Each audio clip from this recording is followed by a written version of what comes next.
একজন আর্টিস্ট কখনোই একা হয় না। ঈদ ঈদ তো কাটিয়েছি, এখন আর একটা ঈদের জন্য প্রস্তুতি নিচ্ছি। তো ওই জায়গা থেকে গতবার ঈদটা ভালোই গিয়েছে। আশা ছিল একটি সিনেমা রিলিজ হবে, কিন্তু আমার না হোক আমাদের সিনেমা রিলিজ হয়েছে এবং সেটা সুন্দর সফলতা অর্জনও করেছে, এটা আমরা সবাই জানি। আর এবার ঈদে আমার একটি সিনেমা রিলিজ হবে, প্রেম প্রীতির বন্ধন, সেটা নিয়ে আসলে কিছুটা প্ল্যানিং চলছে।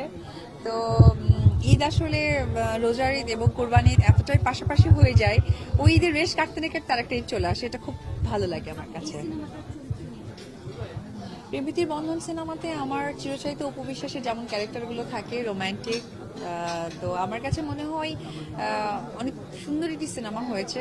ক্যারেক্টারটা এই মুহূর্তে বলতে চাচ্ছি না, আমার মনে হয় যখন রিলিজ হবে হলে গিয়ে দর্শকরা দেখে নেবে, তার জন্য আসলে ওয়েট করছি।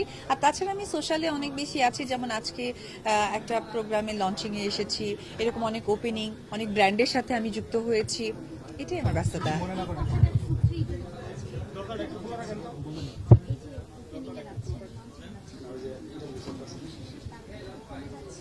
নো, একদমই না, কারণ আমরা যদি প্রেজেন্ট না করি তাহলে কারা করবে?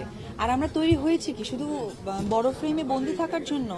আপনি যদি দেখেন বা আমরা যদি দেখি, আমাদের Hollywood, Bollywood, Tollywood and Hollywood, এইটা আমাদের ইন্ডাস্ট্রি।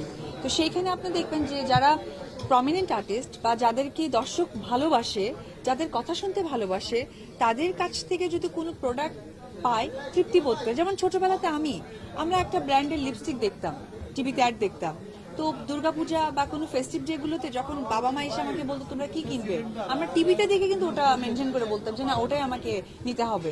তো আজকে